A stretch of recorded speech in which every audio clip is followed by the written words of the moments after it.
Hello everyone and welcome back to another lecture on literary theory. As you know, we had ended our previous lecture on Longinus's theory of sublime by noting how similarities may be drawn between the notion of sublime and the Romantic movement. But before we move on to discuss the Romantic movement of the late 18th and early 19th century, we will have to dwell upon the story of the preceding 100 years. This is because it was during these 100 years, so I am talking roughly about the period from late 17th century to late 18th century. These were the years that saw the emergence of an attempt to theorize literature within the field of English literary studies. Now, this statement might sound controversial, so let me elaborate. It was during the period between late 17th and 18th century that English literature gradually became a subject of critical interest and scholarly discussion. Now, it is important to note here that English literary studies as an institutionalized academic discipline would not be established till the 19th century.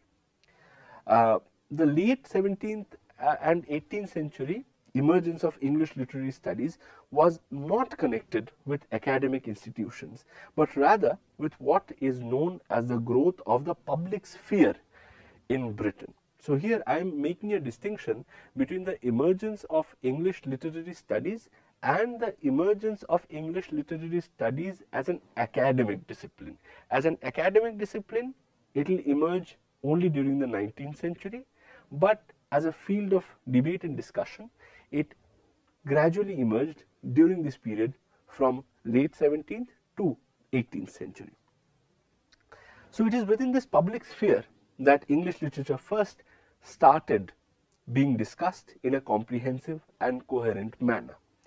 The development of literary theory vis-a-vis English literary studies was at the heart of this 18th century enterprise to engage with literature in general and English literature in particular in a systematic manner. In today's lecture, we will discuss how the emergence of a public sphere in Britain gave rise to English literary studies as a new field of discourse.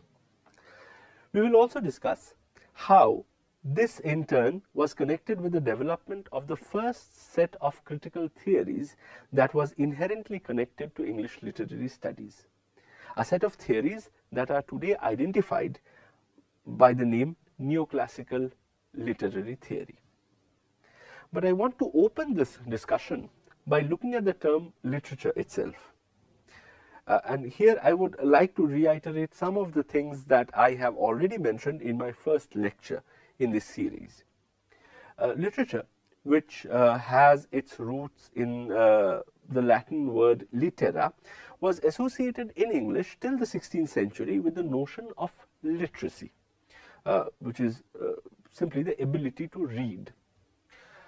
Ever since Caxton established the first printing press in Britain in the 15th century, and printed books started becoming more and more available, the ability to read printed material became one of the prominent signs of literacy.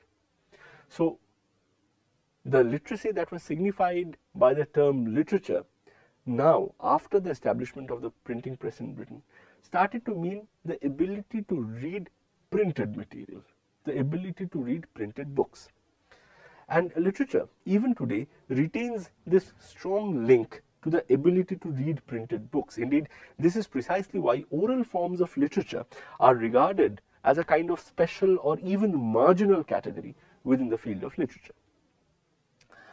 Furthermore, in an age where drives to achieve mass literacy was unheard of, the ability to read was a sign of accomplishment that could only be achieved by a leisured class. A leisured class who would undergo a fairly prolonged training in order to achieve literacy. This kind of time was not available to everyone in the society. The ability to read, which signified having literature in oneself, also had a limited class basis, limited class base, because reading material, including printed books, was only available to a very few. They were enormously expensive compared to the prices that they have today, and at that point of time they were available only to a very few group of people within the society. So literature, ability to read printed books, was a practice that was fairly limited to a very small social class. Thus, by the 18th century, literature was firmly connected to the idea of social distinction. It was a mark of belonging to that small social group, a privileged social group. Literature, at least in the sense in which it was associated with literacy and printed books, was an activity that was far removed from the peasants' world of back-breaking manual labor. Acquaintance with literature was therefore a sign of belonging to the upper echelons of a class-bound society. But the question is, who constituted this upper echelon of society?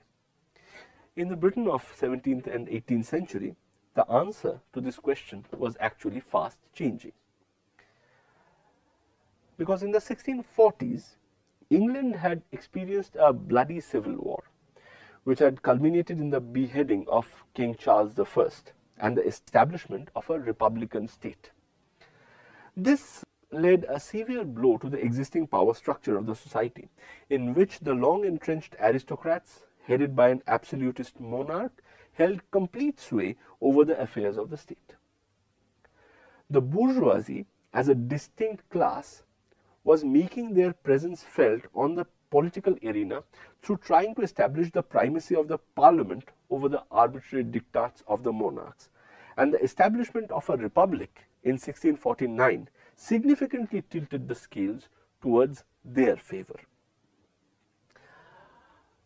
These gains of the Civil War were retained by the bourgeois and even further enhanced through the Glorious Revolution in 1688, another major event in 17th century British history.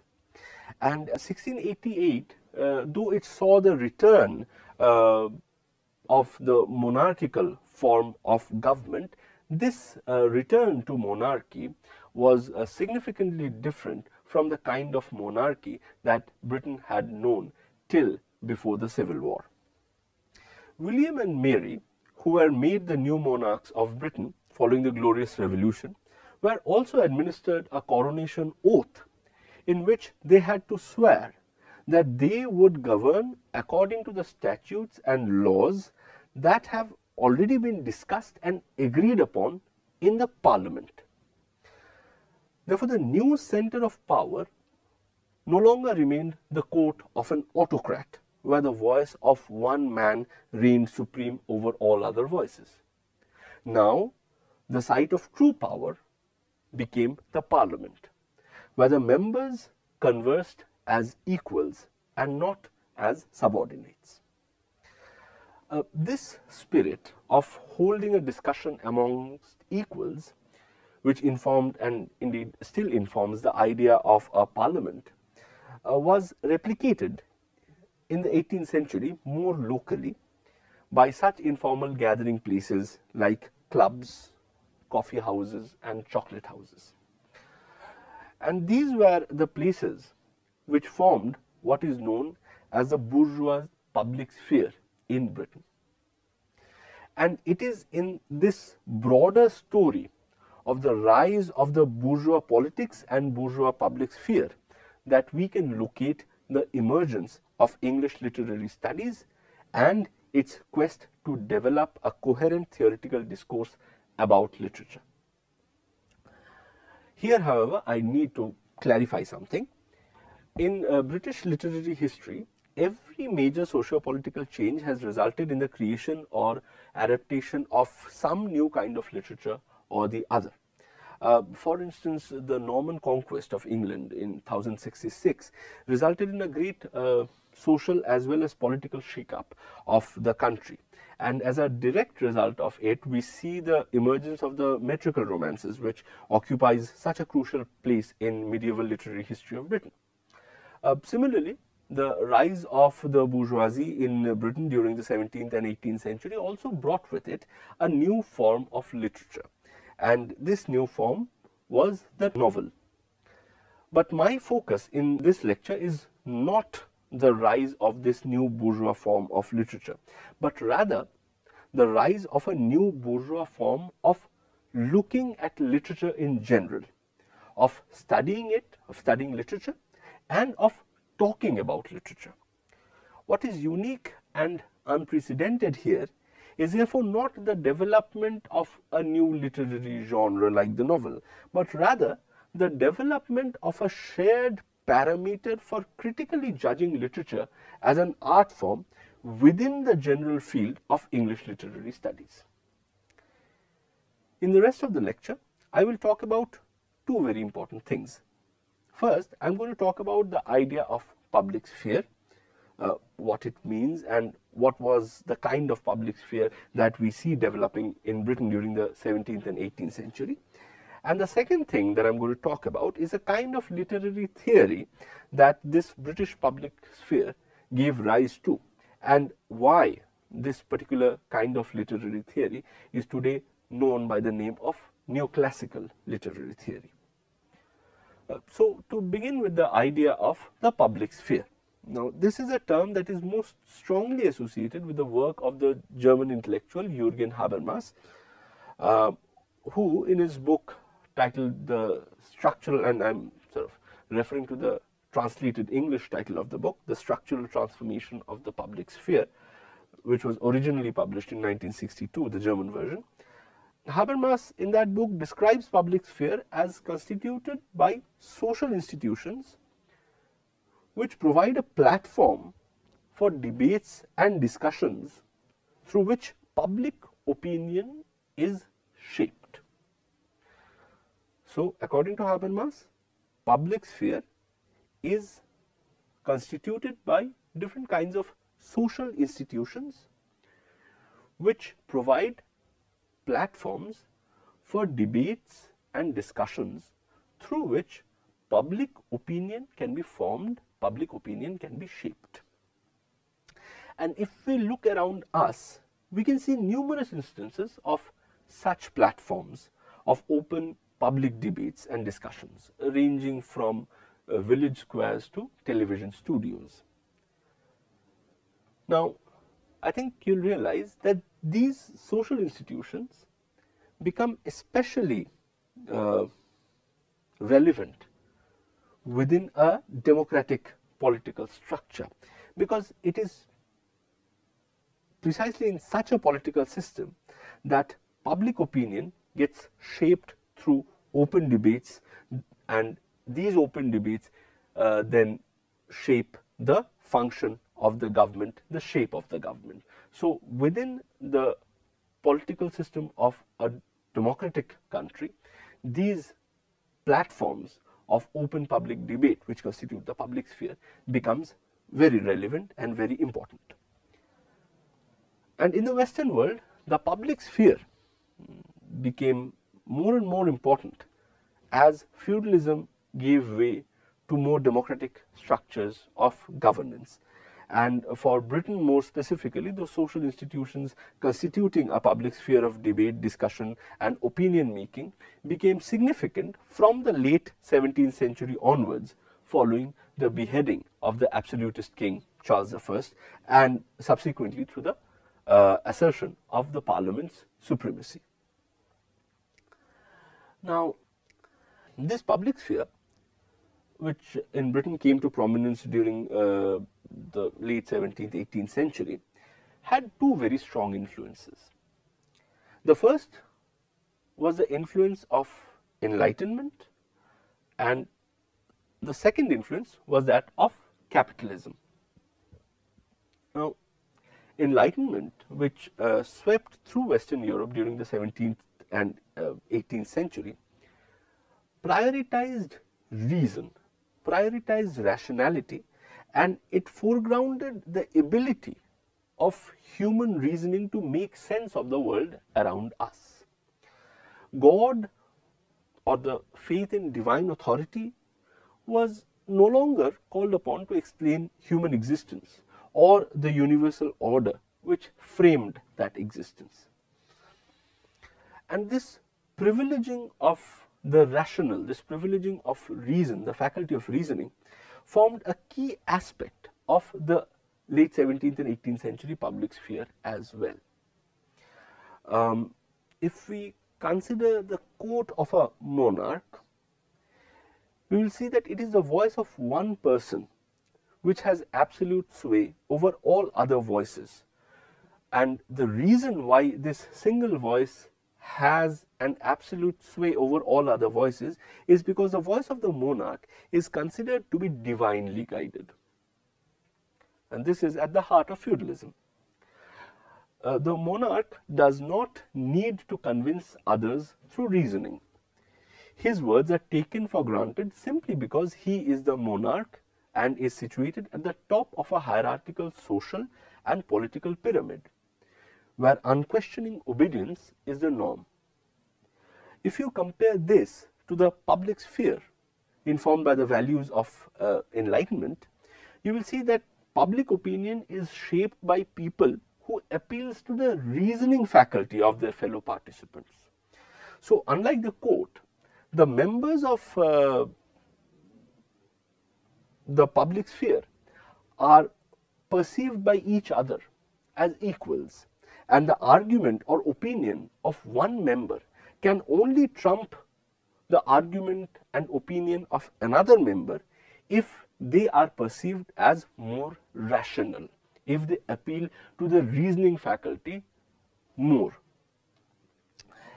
This privileging of rationality, like all the other forms of discourse emerging from within this public sphere, also influenced the discourse of neoclassical literary theory. Thus, we find John Dryden, who was one of the most influential British poets and literary theorists of the second half of the 17th century, argue in his work titled Grounds of Criticism in Tragedy that literary criticism should be, and I quote, founded upon good sense and sound reason rather than on authority. Now let us come to the influence of capitalism on the emerging public sphere of the late 17th and 18th century. As noted earlier, the institutions that made up the public sphere during this period replaced the monarch's court as a site of social, political and economic discourse formation.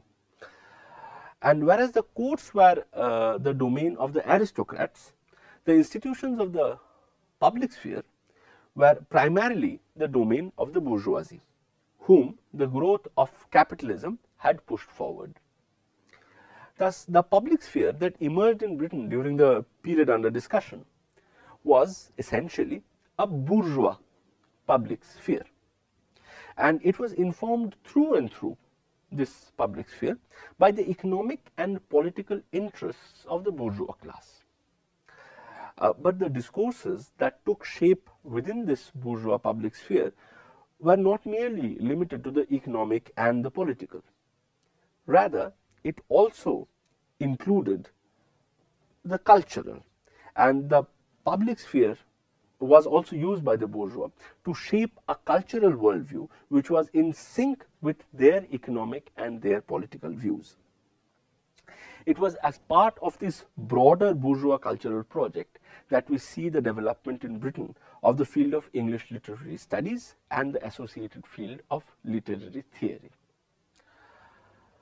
So from this general discussion of context within which neoclassical literary theory emerged, let us now move to some specific aspects of this literary theory.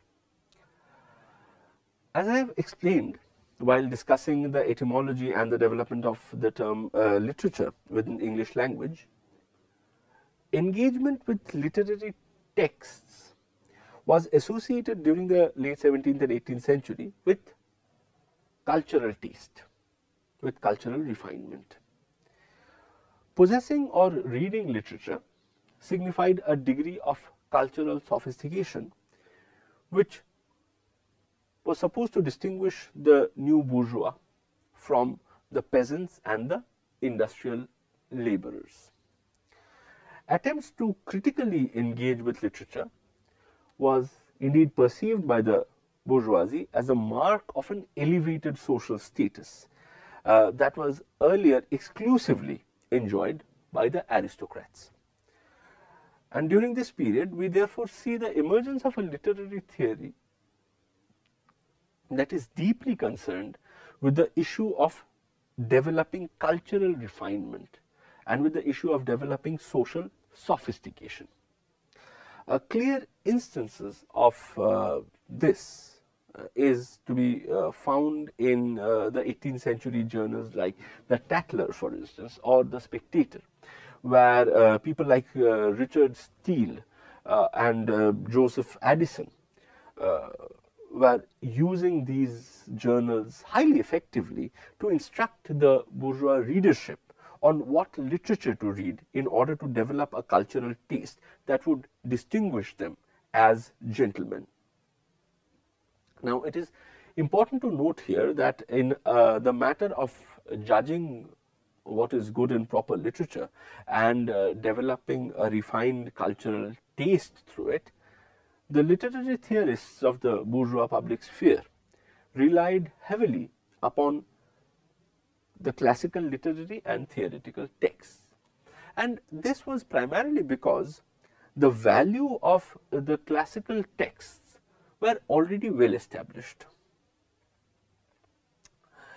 This means that the key classical texts that we have discussed in our previous lectures, like for instance Aristotle's Poetics or Cyril Longinus's On the Sublime, formed a sort of template on which the new kind of English literary theory was scripted during the late 17th and 18th century.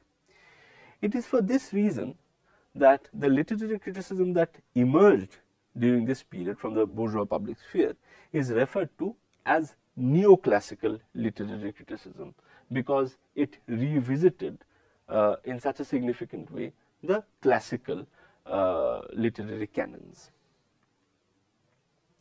Now, one of the chief ways in which literary theorists of the bourgeois public sphere were using the classical texts was by treating them as repositories of stylistic decorum and literary rules and conventions.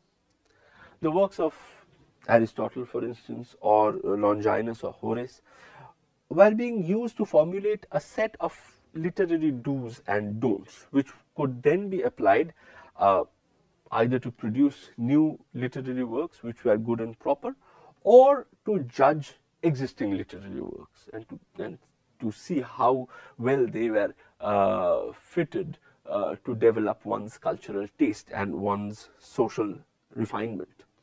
Indeed, for the 18th century British poet and theorist Alexander Pope, these rules, which he could find in the classical texts, went even beyond the issue of stylistic decorum.